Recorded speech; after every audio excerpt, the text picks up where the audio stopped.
अस्सलाम वालेकुम। हमने एंटीपार्टम हेमरेज स्टार्ट किया था and we discussed about the antepartum haemorrhage, क्या होता है उसकी सबकी इन्वेस्टिगेशंस वगैरह, और प्लेसेंटल प्रीविया हमने स्टार्ट किया था and we discussed about its definition, its risk factors, how we can prevent it. Then we discussed about its degrees के बाद हम बात करने लगे हैं अबाउट इट्स क्लिनिकल प्रेजेंटेशन। तो क्लिनिकल प्रेजेंटेशन में सबसे पहली बात जो मैंने आपको पहले भी बताई थी कि पेनलेस विजाइनल ब्लीडिंग होगी। अगर मदर आई है ब्लीडिंग के साथ और उसको कोई पेन नहीं है तो दैट इज़ प्लेसेंटा प्रीविया। सो अगर उसको पेन हो रही है, ऐसे भी हो सकता है कि उसको पेन हो, तो वो हम सोचेंगे कि जैसे हमने हिस्ट्री में उससे पूछा था कि क्या आपको साथ में एसोसिएटेड पेन, कोई कंट्रैक्शंस, इस तरह की चीज़ें होती हैं, तो वो प्री टर्म लेबर हम कंसिडर कर सकते हैं। तो ज़रूरी नहीं है कि प्लेसेंटा प्रीविया की मदर को जो है वो पेन नहीं हो सकती। पेन हो सकती है if that is pre term labour, क्योंकि लेबर की वो पेन हो सकती है कि ऐसे हो सकता है कि प्री टर्म लेबर स्टार्ट हो गई हो उसको प्लेसेंटा प्रीविया के साथ साथ और ब्लीडिंग हो रही हो। सो ये बात होती है। और फिर जो है शॉक के साइंस होंगे। अगर बहुत ज़्यादा ब्लड लॉस हो गया, लाइक पेल होगी, वीक होगी, क्विक पल्स होगी, हाइपोटेंसिव होगी, वो सारी जो चीज़ें ऊपर हमने एग्जामिनेशन में। इन्वेस्टिगेशंस में आप क्या करोगे? ट्रांस एब्डोमिनल अल्ट्रासाउंड करोगे, ट्रांस विजाइनल अल्ट्रासाउंड करोगे। ट्रांस विजाइनल जो होती है वो ज़्यादा एक्यूरेट होती है, इस वजह से हम इसको परफॉर्म करते हैं। अगर तो हमारी लीडिंग एज जो है वो 2 सेंटीमीटर्स के अंदर है और जो कम्प्लीटली कवर कर रही है इंटरनल ओस को, तो that is incompatible with the vaginal delivery. मतलब विजाइनल डिलीवरी हम नहीं करेंगे। जब वो पूरी इंटरनल ओस को कवर कर रही है, हम विजाइनल डिलीवरी स्टार्ट करेंगे तो बेबी साथ नीचे आएगा, इतना ज़्यादा ब्लड लेके आएगा और मदर शॉक में जा सकती है, मदर कैन डाई। तो दैट इज़ द केस के उसमें फिर हम क्या करते हैं, हम सी सेक्शन परफॉर्म करते हैं। सो ये हमारी क्लिनिकल असेसमेंट वगैरह हो गई। और मैंने आपको बता दिया कि इसमें हम क्लिनिकल एग्जामिनेशन में हमें क्या क्या मिलेगा और इन्वेस्टिगेशंस में हमें क्या क्या मिलेगा। इसकी जो मैनेजमेंट है वो हम बाद में करते हैं। अब हम बात करने लगे हैं about the placental abruption. Placental abruption जो है ना, जैसे प्लेसेंटा प्रीविया जो होता है ना, वो ज़्यादा डेंजरस किसके लिए? मदर के लिए। और प्लेसेंटल अब्रप्शन जो है वो किसके लिए ज़्यादा डेंजरस है? फीटस के लिए। सो ये आपने बात याद रखनी है। देन प्लेसेंटल एब्रप्शन की बात करते हैं। प्लेसेंटल एब्रप्शन क्या? It is a premature separation of placenta from the uterine wall. जैसे आपको नज़र आ रहा है, ये हमारा प्लेसेंटा जो है वो यूट्रस से सेपरेट हो गया। मतलब ये वाला यूट्रस था और उसमें से प्लेसेंटा जो है, ये यूट्रस था, इसके साथ प्लेसेंटा उखड़ के साइड पे हो गया। तो ये इंटरनल ब्लीडिंग भी हो सकती है, एक्सटर्नल भी हो सकती है। इंटरनल ब्लीडिंग मतलब अंदर ही अंदर ब्लीडिंग होना शुरू हो गई है, और एक्सटर्नल मतलब कि और वो छुपी हुई ब्लीडिंग है, वो बाहर ही नहीं आ रही क्योंकि उसको वो जमा हो गई है वहाँ पे ब्लड। और एक्सटर्नल ब्लीडिंग क्या है कि वो इस तरह से उख रहा है कि साथ में ब्लड जो है वो नीचे आना भी शुरू हो गया। तो ज़रूरी नहीं है कि प्लेसेंटल एब्रप्शन की जो मदर्स होंगी उनको ब्लीडिंग हमें नज़र आ रही हो बाहर। वो बहुत थोड़ी माइनर ब्लीडिंग स्पॉट्स भी हो सकते हैं, अंदर छुपी हुई ब्लीडिंग भी हो सकती है और बाहर भी आ सकती है। सो बस ये बात याद रखनी है डेफिनेशन में। It is a premature separation of placenta from the uterine wall. So आपको पता है कि जब भी एक खतरनाक काम हुआ है ना, कि एक प्लेसेंटा यूट्रस से बिल्कुल सेपरेट हो गया, तो जब वो एक चीज़ अपनी जगह से उखड़ जाएगी तो सोचने वाली बात है कि हमारी बॉडी एक रिस्पॉन्स शो करेगी, मदर की बॉडी, कि ये क्या हो गया, मैंने तो प्लेसेंटा को इसके साथ जोड़ के रखना था। अब वो जो प्लेसेंटा अपनी जगह से उखड़ जाएगा तो वहाँ पे एक इन्फ्लेमेशन स्टार्ट होगी, उसके रिज़ल्ट में पेनफुल ब्लीडिंग होगी। सो मदर बहुत पेन के साथ आएगी कि वो कंप्लेन करेगी, एक तो ब्लीडिंग होती जा रही है और ऊपर से मुझे बहुत पेन है। सो इन्फ्लेमेटरी प्रोसेस है, टेंस एब्डोमेन होगा, हम हाथ लगाएंगे तो मदर जो है उसको दर्द होगी। देन पेनफुल ब्लीडिंग के साथ आएगी। और यूट्रस क्या होगा इसमें? एग्जामिनेशन पे हमने एग्जामिनेशन की थी इसकी, हार्ड एंड फर्म होगा। सो डिफरेंस चेक करें। प्लेसेंटा प्रीविया में क्या था कि पेनलेस ब्लीडिंग थी और यूट्रस जो था वो सॉफ्ट था, नॉन टेंडर था। यहाँ पे क्या है, यूट्रस जो वो टेंडर है, हार्ड है, फर्म है और पेनफुल ब्लीडिंग के साथ मदर आ रही है। So this is a difference clinically and on the examination.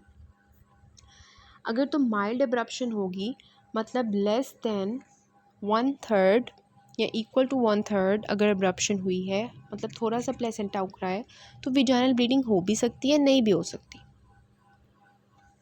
अगर स्फीयर एब्रप्शन है मतलब बहुत ज़्यादा एब्रप्शन हो गई है, मतलब 1/3 से ज़्यादा हो गई है, तो ऑब्वियसली वहाँ से बहुत एक प्लेसेंटा के पीछे जो है ये प्लेसेंटा है और वो यूट्रस से सेपरेट हो गई है, तो प्लेसेंटा और यूट्रस के दरमियान में जब इतनी ज़्यादा उखड़ेगी तो यहाँ पे सारा ब्लड इकट्ठा हो जाएगा रेट्रो प्लेसेंटल एरिया में, तो वहाँ पे एक हीमाटोमा बन जाएगा। सो परसिस्टेंट एब्डोमिनल पेन होगी, विजाइनल ब्लीडिंग होगी, टेंडरनेस होगी यूट्रस में, यूट्रस बहुत फर्म हार्ड होगा, वुडी होगा, सीटीजी चेंजेस नज़र आना शुरू हो जाएंगी। क्यों नज़र आना शुरू हो जाएंगी? क्योंकि बेबी को ब्लड सप्लाई जाना बंद हो गया, प्लेसेंटा यूट्रस से उखड़ गया, मदर से ब्लड आना था, न्यूट्रिएंट्स आने थे प्लेसेंटा के थ्रू फीटस को, अब वो प्लेसेंटा ही अपनी जगह से उखड़ गया तो क्या फीटस को मिलना है?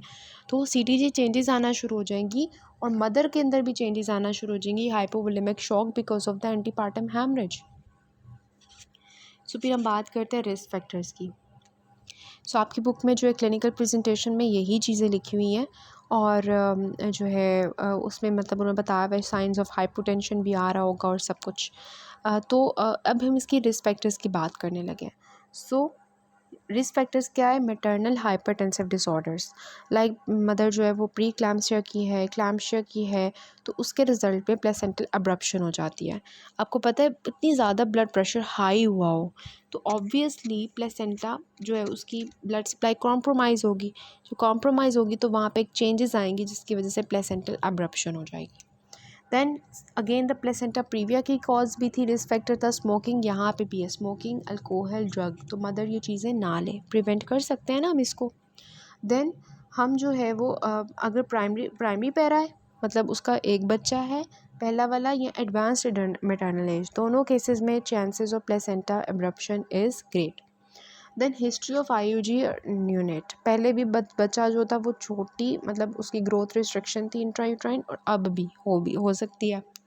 देन मदर अगर ये वाली ड्रग्स यूज़ कर रही है एंटी न्यूप्लास्टिक या एंटी एपिलेप्टिक, मतलब एपिलेप्सी की मदर है एंटी एपिलेप्टिक ड्रग्स यूज़ कर रही है, या मदर को कोई कैंसर है और मदर उनकी ड्रग्स यूज़ कर रही है, तो उस केस में that is also the risk factors. तो आपकी बुक में भी यही लिखा हुआ है, hypertension, smoking, trauma to the maternal abdomen, cocaine use, polyhydramnios, इस वजह से हमने अल्ट्रासाउंड पे फ्लूइड लेवल भी चेक किया, क्योंकि पॉलीहाइड्रोमनियोस इतना ज़्यादा एमनियोटिक फ्लूइड जब हो जाएगा तो प्लेसेंटा एब्रप्ट करेगा। देन मल्टीपल जस्ट प्रेगनेंसी, मतलब एक से ज़्यादा फीटस होंगे तो उनके भी प्लेसेंटल एब्रप्शन के चांसेस बढ़ जाएंगे क्योंकि वहाँ पे प्रेशर ज़्यादा है, और फीटल ग्रोथ रिस्ट्रिक्शन। सो ये हमारे हो गए इसके रिस्क फैक्टर्स। देन हमने बात करनी है टाइप्स की, ये भी क्लिनिकल प्रेजेंटेशन में आपको मिल जाएगा बुक पे। जैसे मैंने आपको पहले बात की, या तो ये हो सकता है कि जो ब्लड वहाँ से प्लेसेंटा एब्रप्ट हुआ, ब्लड अंदर ही इकट्ठा होना शुरू हो गया, बाहर नहीं आ रहा, तो दैट इज़ कंसील्ड या रेट्रो प्लेसेंटल हैमरेज, हीमाटोमा बन जाएगा, बाहर तो ब्लड आएगा नहीं लेकिन मदर पेन, फुल पेन के साथ आएगी, टेंस फॉर्म यूट्रस हुआ होगा, वुडी हार्ड। देन ये हो सकता है कि वो ब्लड जो है वहाँ से उसको जगह मिल जाए कि मैं बाहर आ जाऊँ, तो वो रिवील्ड होगा, मतलब हमें नज़र आ रहा होगा। मिक्स भी हो सकता है, मतलब अंदर भी जमा हो सकता है और बाहर, दोनों चीज़ें हो रही हैं, रिवील्ड भी है कंसील्ड भी है, मतलब है तो ये रिवील्ड लेकिन अंदर भी हीमाटोमा भी जमा हुआ है। सो टाइप्स कौन सी हैं इसकी? Concealed, mixed and revealed. So antepartum haemorrhage का ये भी मुझे अच्छा लगा था कि मैनेज कैसे करना है। अब हम इसकी मैनेजमेंट की तरफ आएंगे, दोनों की, प्लेसेंटल प्रीविया की और प्लेसेंटल एब्रप्शन की। सो देखें, ब्लीडिंग अगर हो रही है 24 वीक्स ऑफ जेस्टेशन से ज़्यादा, most commonly mild bleeding with intercourse, never perform a vaginal exam without first including placental previa, तो ये आपकी अप्रोच होनी चाहिए। नो पर विजाइनल अंटिल नो पीपी, सो ये आपने ना याद रखना है। देन आपने मैनेज करना है किस तरह से, कॉल फॉर हेल्प करना है, ABC रिससिटेट करना है मदर को, IV एक्सेस देनी है, 2 IV कैन्यूला दोनों हाथों पे लगाया, ब्लड ट्रांसफ्यूजन्स की अगर उसको ज़रूरत है, मतलब क्रॉस मैच करके। देन जो है उसका हमने फ्लूइड और blood product resuscitation refer for all for assessment. Then placental previa को आपने कैसे देखना है कि प्लेसेंटा जो है उसको अल्ट्रासाउंड पे अपने एग्जामिन कर लिया, पेनलेस होगा और जो है रिवील होगा सारा हैमरेज, और risk of sudden unpredictable major haemorrhage, then placental abruption, premature separation of placenta due to bleeding, concealed भी हो सकती है, रिवील भी हो सकती है, लेकिन बहुत ज़्यादा पेन होगी, यूट्रस टेंडर होगा, मैटरनल शॉक में गया होगा, शॉक में गई होगी, और मेजर कंसील्ड हैमरेज भी हो सकता है। अदर्स में वॉजा प्रीविया है, जिसमें मैंने आपको बताया कि जो फीटल वेजल्स होती हैं, अम्बिलिकल वेजल्स, वो बेबी और सर्विक्स के दरमियान में आके ब्लीड करना शुरू कर देती हैं।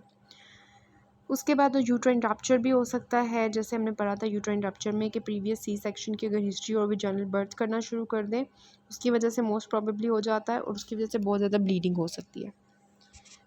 हम सबसे पहले करते हैं प्लेसेंटा प्रीविया की मैनेजमेंट। प्लेसेंटा प्रीविया की मैनेजमेंट क्या होनी चाहिए? अगर मदर आपके पास टर्म पे आ गई है और आपको पता चला इसका जो है प्रीविया है, या मदर जो है नियर टर्म पे है, मतलब 37 वीक्स और जेस्टेशन के करीब है, तो आप क्या करेंगे? उसी वक्त डिलीवरी करवा देंगे, क्योंकि फ़ीटस तो अब सही बन गया होगा, तो डिलीवरी इज़ कंसिडर्ड। अगर टाइप 1 है या टाइप 2 है, तो उस केस में आप वेजाइनली डिलीवर कर लोगे। लेकिन आप कंसिडर करते हो कि 1 जो टाइप है ना, उसमें आप वेजाइनली डिलीवर कर दो, जिसमें जो प्लेसेंटा है वो लो लाइंग है, लेकिन बिल्कुल मतलब इंटरनल ओस से काफ़ी दूर है।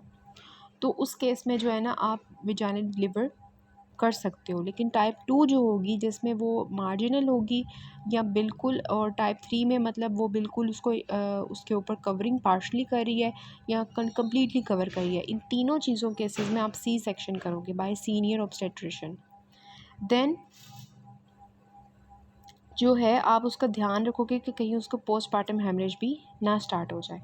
देन आता है कि अगर वो टर्म पे नहीं है और आपको पता चला है कि ये मदर जो है प्लेसेंटा प्रीविया है इसके अंदर, तो फिर आप क्या करोगे कि आप किसी ना, देखिए हमेशा ना ऑब्स्टेट्रिक्स में एक चीज़ याद रखनी है, आपने मदर को ना उसकी जान का भी ख्याल रखना है, उसकी और उसके बेबी का। और दूसरी बात ये कि आपने किसी ना किसी तरह टर्म के ऊपर लेके जाने की कोशिश करनी है मैक्सिमम। एक एक्लैम्पसिया का केस होता है, एक्लैम्पसिया में बहुत ज़्यादा मदर को फिट्स पड़े होते हैं, उसमें हम नहीं देखते कि मदर जो है ना वो टर्म पे है या प्री टर्म है, उसमें हम कर देते होते हैं डिलीवरी। लेकिन यहाँ पर जो है, यहाँ पे केस देखें कि हमने उसको किसी ना किसी तरह टर्म पे पहुँचाना है। नीड ब्लड, उसको हमने कहना है बेड रेस्ट करो, educate the patient regarding the condition and risk, और फिर उसको क्रॉस मैच करेंगे उसका ब्लड, और मतलब हर वक्त उसका ब्लड तैयार रखेंगे कि किसी भी वजह से किसी भी वक्त जो है ना एंटीपार्टम हेमरेज हो सकता है। फीटल वेलबींग और उसकी ग्रोथ को मॉनिटर करते रहेंगे अल्ट्रासाउंड सीटीजी से। Then medications can be given to prevent premature labour, मतलब नाइफ्टीपीन। मतलब उसकी हमने किसी ना किसी तरह ना प्रिवेंट करना है कि वो प्री टर्म पे जो है ना प्री टर्म डिलीवरी उसकी हमने प्रिवेंट करनी है, उसको टर्म पे किसी तरह लेके जाना है। तो आपके मैनेजमेंट में जो है ना इस तरह हो जाएगा। देन आता है आपका प्लेसेंटल एब्रप्शन। तो प्लेसेंटल एब्रप्शन में अगर तो माइनर एब्रप्शन है, मतलब थोड़ी सी है, 1/3 से कम है, तो कंजर्वेटिव मैनेजमेंट आप कर लोगे depending on the gestational age, और केयरफुल मॉनिटरिंग करोगे फीटल कंडीशन की। देन अगर मॉडरेट या स्वीयर प्लेसेंटल एब्रप्शन है, तो उस केस में आप जो है उसका ब्लड लॉस पूरा करोगे, मतलब उसको आईवी फ्लूइड्स वगैरह ट्रांसफ्यूजन्स वगैरह पूरा करोगे, उसको जो है सीवीपी पास करवाओगे, ट्रांसफ्यूजन्स उसकी पूरी करोगे, उसकी कोगुलोपैथी को प्रिवेंट करोगे, यूरिन आउटपुट को मॉनिटर करोगे और डिलीवरी कर दोगे। क्योंकि मेजर है ना सारा कुछ, रिससिटेशन कर दी। रिससिटेशन के बहुत इजी सा होता है कि resuscitation of the mother with maintenance of breathing and circulation if required. Ivy fluids हमने दे देने हैं, 2 लार्ज आईवी जो है बोर्ड कैन्यूला लगा देने हैं, और जो है उसके यूरिन आउटपुट वगैरह को चेक करना है, उसकी एडिक्वेट हाइड्रेशन न्यूट्रिशन का ख्याल रखना है, उसकी वाइटल मॉनिटरिंग करनी है। ये कुछ चीज़ें होती हैं जो रिससिटेशन में हमने मदर की रखनी होती हैं किसी भी केस में, इमरजेंसी में। फिर हमने जो after all these things cross match कर लिया, ब्लड ट्रांसफ्यूजन्स दे दी, फिर हम क्या करेंगे कि हम सी सेक्शन करेंगे। अगर तो विजाइनल हम तब करेंगे जब कोगुलोपैथी है और फीटस इज़ नॉट कॉम्प्रोमाइज्ड और फीटस इज़ डेड, तो फिर हम विजाइनल डिलीवरी करवा देंगे। इस तरह से आपने इसकी मैनेजमेंट लिखनी है। बुक के अकॉर्डिंग भी ये है, अगर मैं वहाँ से रीड करके बताऊँ कि if there is minimal bleeding and the cause is clearly localised vaginal bleeding, थोड़ी सी है मतलब मिनिमल ब्लीडिंग है दोनों केसेस में, प्रीविया और एब्रप्शन दोनों के केसेस में, तो आप सिम्टोमेटिक मैनेजमेंट करोगे। फॉर एग्ज़ाम्पल आप जो है वो मतलब उसका करोगे, कैंडिडियासिस है तो उस केस में आप एंटी फंगल प्रिपरेशंस दोगे, या हम जो है वो पीआईडी करेंगे ना, तो उसमें आपको पता चलेगा, क्योंकि कैंडिडियासिस में जो होता है इन्फेक्शन हुआ होता है ना उस जगह का, तो वहाँ से ब्लीडिंग हो रही होती है। ज़रूरी नहीं है कि वो प्लेसेंटल एब्रप्शन प्रीविया की हो, नॉर्मल ब्लीडिंग का बता रहे हैं। फिर हमने सर्वाइकल कार्सिनोमा को एक्सक्लूड कर लेना होता है हिस्ट्री पे और सर्विक्स एग्जामिनेशन करके। अगर तो आपको पता चल रहा है कि प्लेसेंटल कॉजेज़ हैं, मतलब प्रीविया है या एब्रप्शन है, तो आपने आईवी कैन्यूला पास कर देना है, ब्लड को सेंड कर देना है for CBC and clotting and cross matching. ये आपकी बुक के अकॉर्डिंग मैं आपको बता रही हूँ। फीटल मैटरनल मॉनिटरिंग करते रहना है, मतलब सीटीजी अल्ट्रासाउंड वगैरह कर लिया, और मदर की मॉनिटरिंग कैसे की, पल्स ब्लड प्रेशर वगैरह ले लिया बार बार। और फिर हमने क्या करना है कि हमने जो है ना इमीडिएट डिलीवरी करनी है इरेस्पेक्टिव ऑफ जेस्टेशन, अगर बहुत ज़्यादा मेजर फीटल या मैटरनल कॉम्प्रोमाइज़ है। और ये आपको पता होना चाहिए कि जब भी हमने प्री मेच्योर डिलीवरी करवानी होती है तो साथ में हम स्टेरॉइड का इंजेक्शन ज़रूर देते हैं, ताकि बेबी का जो लंग है वो मेच्योर हो जाए। अगर ब्लीडिंग कंटिन्यूस है तो इमरजेंसी मैनेजमेंट जो है हमें चाहिए हो सकती है। ब्लीडिंग अगर ठीक हो जाती है तो मदर को हम 48 आवर्स के लिए एडमिट कर लेंगे, उसका रीसिस्टेक स्टेटस चेक करेंगे, और अगर वो रीसिस नेगेटिव है तो हम जो है उसका एक टेस्ट करते होते हैं, इसको छोड़ दें, फिर हम उसको एंटी डी दे देंगे अगर वो रीसिस पॉजिटिव है। Then when there is substantial vaginal bleeding, मतलब 500 ml से ज़्यादा ब्लड लॉस हो गया, तो एंटी नेटल कॉर्टिकोस्टेरॉइड जो है उनको कंसिडर करना है under 35 weeks of gestation. Simple सी मैं अगर आपको बात बताऊँ, आपने देखना है मदर की हालत को और उसकी टर्म को। हालत अगर उसकी बहुत ख़राब है तो रिससिटेशन वगैरह करके फिर आपने देखना है कि टर्म है कि नहीं है।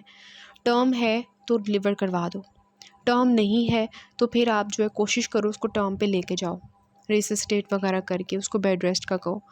लेकिन अगर जो है वो टर्म पे प्री टर्म है, उसके आप प्री मेच्योर डिलीवरी करवाना चाह रहे हैं, तो फिर आप स्टेरॉइड का इंजेक्शन दे दो, बेबी की जान मतलब उसकी लंग को मेच्योर करवाने की कोशिश करो और डिलीवरी करवा दो।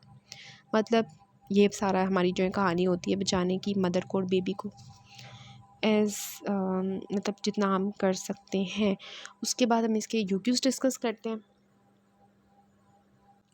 तो नेक्स्ट हम जो पोस्टपार्टम हेमरेज को जो है ना करके ना उसके साथ इसके यूक्यूज़ डिस्कस कर लेते हैं इंशाल्लाह।